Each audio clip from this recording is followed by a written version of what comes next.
What's up, everyone? The 2022 college lacrosse season will be underway before the end of the month, so we're running out of time to break down the best teams in the country. I'm Kevin Boylard, and here are my D1 preseason power rankings.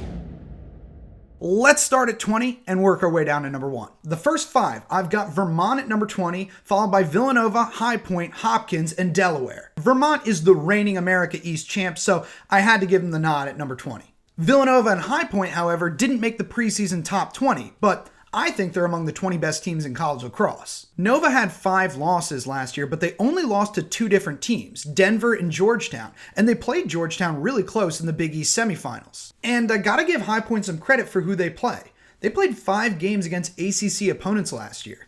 Lost them all, but they did only lose to UVA by 1. They also have one of the top attackmen in the country in Asher Nolting, who has 263 career points and is returning for a 5th year. At Hopkins, Peter Milliman will field a better team in year 2 than he did in year 1, when he led the Blue Jays to a 4-9 record. That record wasn't pretty, but this team found its legs late in the season and even gave Maryland a scare in the Big Ten title game. Maybe that's a sign that Hopkins will be back in 2022.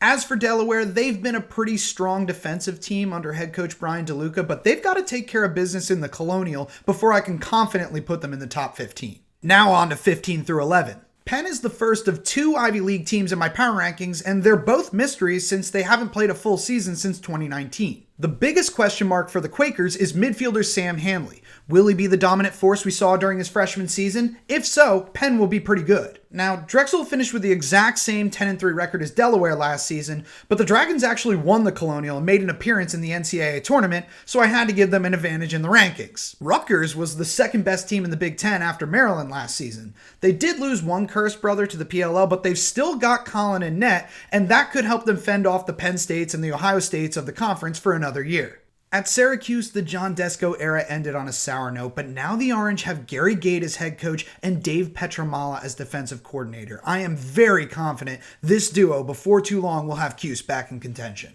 And I like Army just outside the top 10 because they play great defense. They ranked 5th in the nation last year in scoring defense, and they return a preseason All-American in Marcus Hudgens at close D. Also, attackman Brendan Nichtern gives Army some real firepower on the opposite end of the field. Now, let's dig into the top 10. How about some more Ivy League mystique? I think Yale is worthy of the number 10 spot, but can anyone know for sure until we see them play? The Bulldogs have undergone a ton of roster turnover since we last saw them take the field. Sure, they still have some familiar names, including Chris Fake on defense and Matt Brandow at attack. But many of the guys who went to back-to-back national title games in 2018 and 2019 are no longer with the program. It's on head coach Andy Shea to get this young and relatively inexperienced roster back to a championship caliber in 2022. Moving on, I'm going to give the nod to Lehigh at number 9. Coached by all-around lacrosse legend Kevin Cassis, I really like this team's potential. The Mountain Hawks, if you remember, started 9-0 last year, but their season ended in disappointing fashion. First, their Patriot League championship matchup with Loyola was canceled due to a COVID outbreak. Then they were upended by Rutgers in the first round of the NCAA tournament.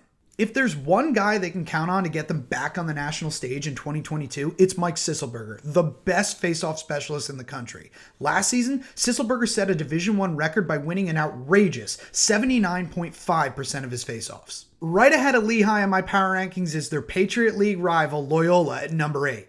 While Lehigh started the season strong and then tuckered out down the stretch, Loyola did the opposite. The Greyhounds started 5-5 last season, then went on a tear to make the NCAA tournament as an at-large bid. And once there, they upset Denver before falling to Duke by just 1 goal in the quarterfinals. I think some of that momentum will carry over into 2022, as Loyola's strength was on defense, and head coach Charlie Toomey is returning a phenomenal long stick midi in Ryan McNulty and a great close defender in Cam Wires. Let's head west for this next spot. I've got Denver at number 7 in my preseason power rankings. I know they lost to Loyola and have some big shoes to fill after seeing 5 players selected in last year's PLL draft, but I'm telling you, I trust Bill Tierney. He's one of the best coaches of all time, and he's consistently kept the Pioneers among the nation's top contenders despite the obvious geographical disadvantage they face as a member of the Big East. Denver is usually solid on both sides of the ball and typically fields at least one player who's nearly impossible to stop. That's no different this year, with Jack Hanna being USA Lacrosse's preseason midfielder of the year. He's the leader this team needs as he looks to top his career high mark of 37 goals set a season ago. This next one might be a little controversial as I'm putting Georgetown just outside the top 5 at number 6. The Hoyas had the number 1 defense in the nation last season, and there's really no reason to believe that they won't be just as dominant this year. Owen McElroy was the best goalie in the country last season with a goals against average under 8.5, and Will Bowen is the preseason defenseman of the year over at USA Lacrosse. The rest of their defense is pretty much the All Big East preseason team. I'm just curious where they find their offensive production. Losing Jake Carraway is huge. He scored 51 goals last season. Georgetown may have what it takes to fend off Denver in the Big East, but head coach Kevin Warren needs to see his offense evolve this season. And now, let's dive into the top 5. At number 5, I've got Notre Dame. The Fighting Irish are one of 4 ACC teams in my top 5, and to be honest, I could see the conference shaking out with any of those 4 teams on top at the end of the season. I actually wouldn't even be that surprised if Syracuse makes a run in year 1 under Gary Gait. But when it comes to the Golden Domers, the recipe for success is simple. Control possession and play the best brand of defense in the ACC. That may come as a challenge this season, as Notre Dame lost a pair of defensemen, including Jack Keelty, and a pair of face-off specialists to last year's PLL draft. Luckily for the Irish, they still have a stellar netminder in Liam Entenmann to anchor the defensive unit. And while they did boast the number 3 scoring defense in the nation last season, head coach Kevin Corrigan also oversaw an offense that ranked in the top 10 nationally. That's because they had a Tewaaraton finalist in attackman Pat Cavanaugh, who's back after notching a team-high 64 points as only a sophomore last season. If Notre Dame's defense remains elite and Cavanaugh takes another step forward in 2022, you can expect to see the Irish on championship weekend.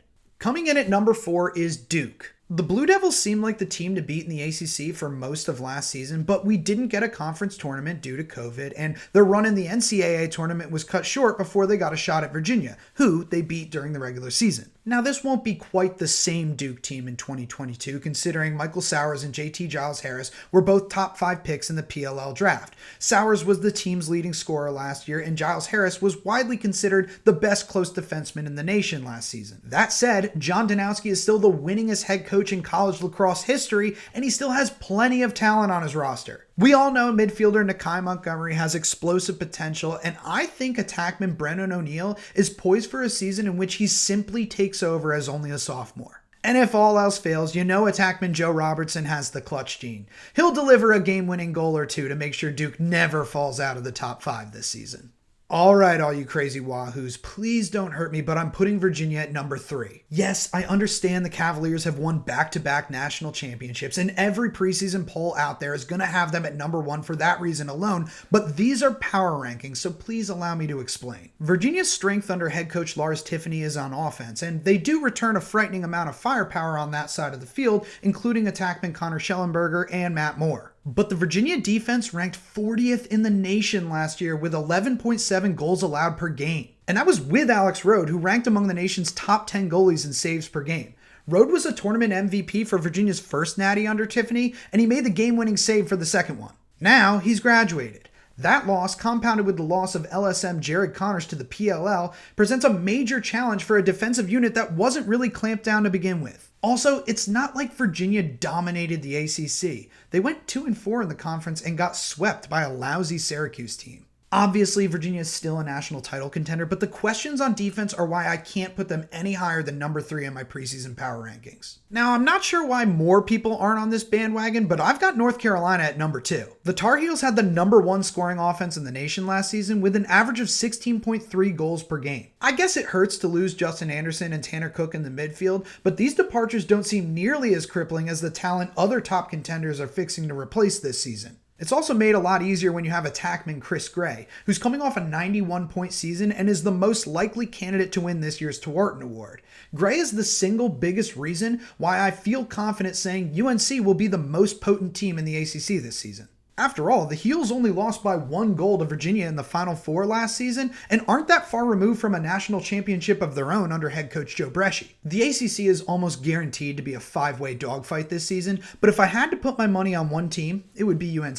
Finally, a notch above everyone else, I'm putting Maryland at number 1 in my preseason power rankings. Am I crazy? Maybe. I know it's impossible to replace a player like Jared Bernhardt, who won last year's Tewaaraton Award, but I really think Maryland can do it. They only lost 1 game by 1 goal last year. It just happened to be against Virginia in the national championship. Now, before you get on me for Maryland playing a relatively weak Big Ten only schedule last season, you have to realize how dominant they were. They finished the season ranked first in the nation in points per game, first in the nation in scoring margin, and first in the nation in shot percentage. Oh, and they also nearly 10-goaled Duke in the Final Four. Bernhardt may not be there anymore, but head coach John Tillman returns the core of a team that was on the doorstep of a national championship. Attackman Logan Wisnauskas will have to make up some of Bernhardt's scoring production on offense, and Brett Makar will have to step into the leadership role previously held by Nick Grill on defense. But Maryland isn't one or two players. It's a machine, and I'm confident you'll see that in 2022. There you have it, folks, my preseason top 20. If you've got a problem with my power rankings, drop your thoughts in the comments section or find me on Twitter at Kevin Boylard and let me know there.